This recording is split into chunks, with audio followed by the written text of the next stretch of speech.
Senate में 8 फरवरी के इंतखाबात मुलतवी करने की करारदाद मंजूर। ईवान ने इलेक्शन मुलतवी करने की करारदाद 2 बार कसरत राय से मंजूर कर ली।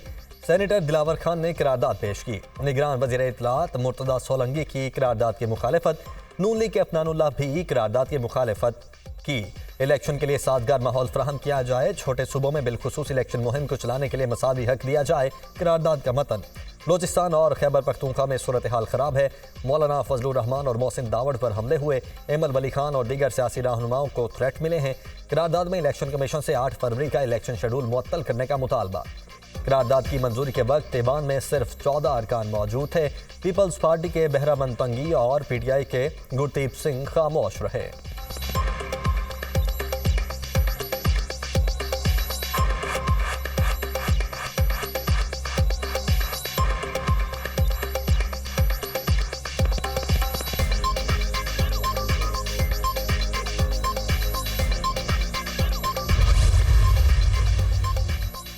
8 फरवरी को इलेक्शन पत्थर पर लकीर है। ऐसा क्या हुआ कि अचानक करारदाद पेश की गई? इलेक्शन मुलतवी करवाना कई लोगों की ख्वाहिश है। 2008 और 2013 में भी धमाके होते थे, लेकिन इलेक्शन हुए।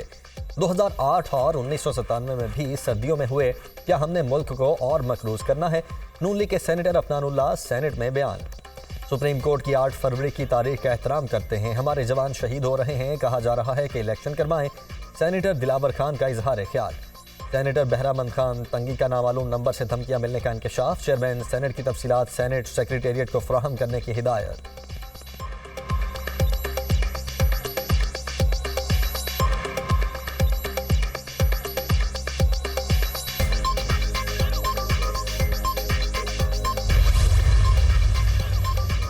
आम इंतखाबात 8 फरवरी को ही होंगे। सेनेट की करारदाद का इलेक्शन शेड्यूल पर कोई असर नहीं पड़ेगा।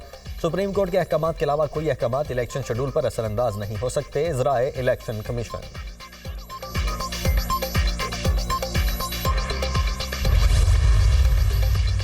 ताहयात नाअहली के सुप्रीम कोर्ट ने फैसला महफूज कर लिया। मुख्तसर फैसला जल्द सुनाएंगे। पूरा पाकिस्तान 5 साल नाअहली मुद्दत के कानून से खुश है।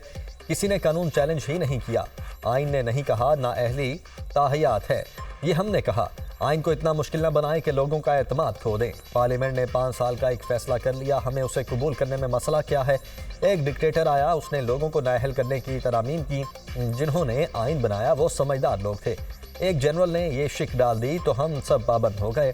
पूरे मुल्क को तबाह करने वाला 5 साल बाद अहल हो जाता है। सिर्फ कागजात नामजदगी में गलती हो जाए तो ताहयात नाअहल। हम पाकिस्तान की तारीख को भूल नहीं सकते। Chief justice Pakistan. आर्टिकल 62 बरनफ के तहत ताहयात नाअहली से मुतल्लिक केस की सुप्रीम कोर्ट में बराह रास्त समाअत। चीफ जस्टिस ने रिमार्क्स दिए कि नाअहली से मुतल्लिक केस में पब्लिक नोटिस जारी किया। कोई सियासी जमात फरीक नहीं बनी। इंतखाबात से मुतल्लिक इनफरादी केस नहीं सुनेंगे। इलेक्शन से मुतल्लिक तमाम केसेज आइंदा हफ्ते रेगुलर बेंच में मुकर्रर होंगे।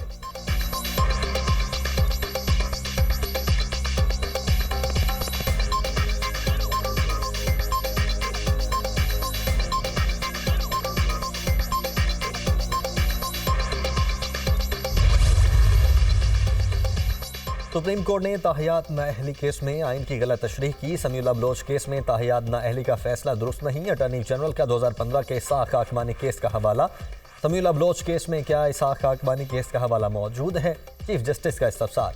समीउल्लाह बलोच केस में खाकमानी केस को डिस्कस नहीं किया गया। अटॉर्नी जनरल का जवाब। चीफ जस्टिस का हैरानगी का इजहार। अदालत फैसला करे कि नाअहली की डिक्लेरेशन किसने देनी है। अदालत को मुख्तलिफ आइनी सवालात का तयन करना होगा। अटॉर्नी जनरल मंसूर उस्मान आवान के दलाइल। डिक्लेरेशन का तरीक़ाकार क्या होगा, ये हम कैसे तय कर सकते हैं? जस्टिस मंसूर अली शाह के रिमार्क्स।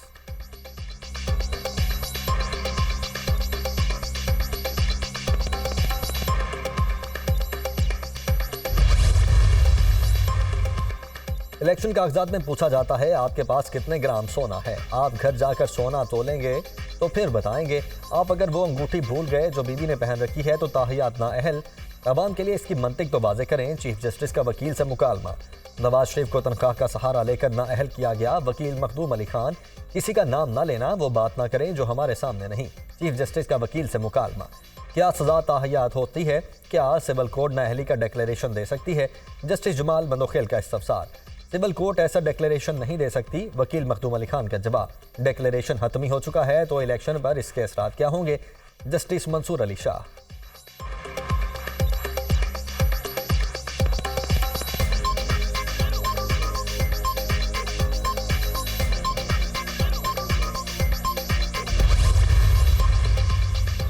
NA-224 थर पार्कर से शाह महमूद कुरैशी के कागजात मंजूर। ट्राइब्यूनल ने NA-214 से शाह महमूद के साहिबजादे जैन कुरैशी के कागजात भी दुरुस्त करार दे दिए। NA-61 और NA-62 से फवाद चौधरी इलेक्शन लड़ने के लिए अहल करार। NA-22 और PK 59 मर्दान से आतिफ खान के कागजात नामजदगी भी मंजूर हो गए। बानी PTI के वकील नईम पंजौता को NA-82, PP-80 और PP-71 से इलेक्शन में हिस्सा लेने की इजाज़त मिल गई। NA-238 से हलीम आदिल शेख इलेक्शन लड़ने के लिए अहल करार। NA-241 से पीपल्स पार्टी के मिर्जा इख्तियार बेग को इलेक्शन में हिस्सा लेने की इजाज़त। NA-50 अटक से जुल्फे बुखारी, NA-55 और PP-15 से राजा बशारत के कागजात मंजूर हो गए। NA-56 और PP-16 से एजाज खान जाजी की अपील मंजूर। इलेक्शन में हिस्सा लेने का परवाना मिल गया। NA-180 से मलिक गुलाम मुस्तफ़ा खर और उनकी अहलिया के कागजात नामजदगी दुरुस्त करार।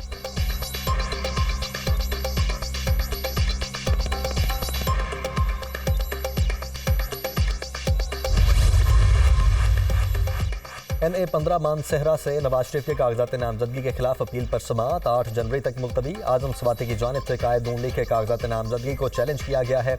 NA-132 से शहबाज शरीफ के कागजात नामजदगी की मंजूरी के खिलाफ दायर अपील पर रिटर्निंग ऑफिसर को नोटिस जवाब तलब। NA-122 से बानी PTI के कागजात नामजदगी मुस्तरद करने के खिलाफ अपील कल समाअत के लिए मुकर्रर। NA-119 से मरियम नवाज के कागजात की मंजूरी के खिलाफ अपील पर भी समाअत कल होगी। सनम जावेद के NA-119 और PP-150 से कागजात नामजदगी मुस्तरद होने के खिलाफ अपील पर RO को नोटिस जारी। कल रिकॉर्ड समेत तलब। एपीलेट ट्राइब्यूनल ने NA-236 से तहरीक इंसाफ के आलमगीर खान की अपील मुस्तरद कर दी। रिटर्निंग ऑफिसर का फैसला बरकरार।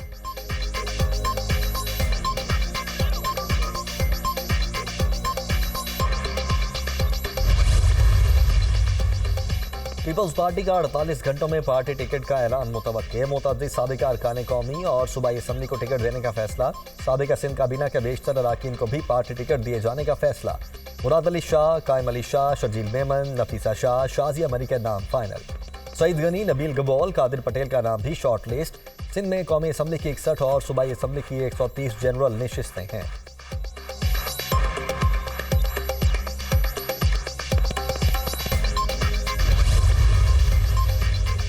मीडिया पर इंतखाबी हलकों में सर्वे और प्रोग्राम्स पर पाबंदी के खिलाफ दरखास्त पर समाअत 9 जनवरी तक मुलतवी। लाहौर हाई कोर्ट की इलेक्शन कमीशन के वकील को जवाब समेत पेश होने की हिदायत। बादियो नजर में इलेक्शन कमीशन का नोटिफिकेशन सिर्फ इलेक्शन डे के लिए है। दुनिया में इलेक्शन के दौरान हलकों के मसाइल पर बात होती है, सर्वे होते हैं।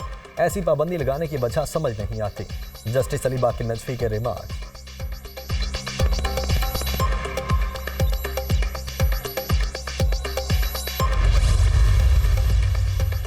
सानह 9 मई मखसूस जमात की तरफ से मुकम्मल तैयारी के साथ किया गया। तकरीब कारी के खौफनाक मनाजिर, मखसूस जमात की तरफ से रियासत को नुकसान पहुँचाने के वाज़ेह सबूत। सानह 9 मई की नई तहलका खेज वीडियो मंजर आम पर मखसूस जमात के कारकुनों के मुलव्वस होने के मजीद शवाहिद सामने आ गए। कारकुन अपनी जमात का परचम उठाए तकरीब कारी में मसरूफ नजर आए। नारों के साथ सरकारी इमलाक जलाते हुए देखा जा सकता है।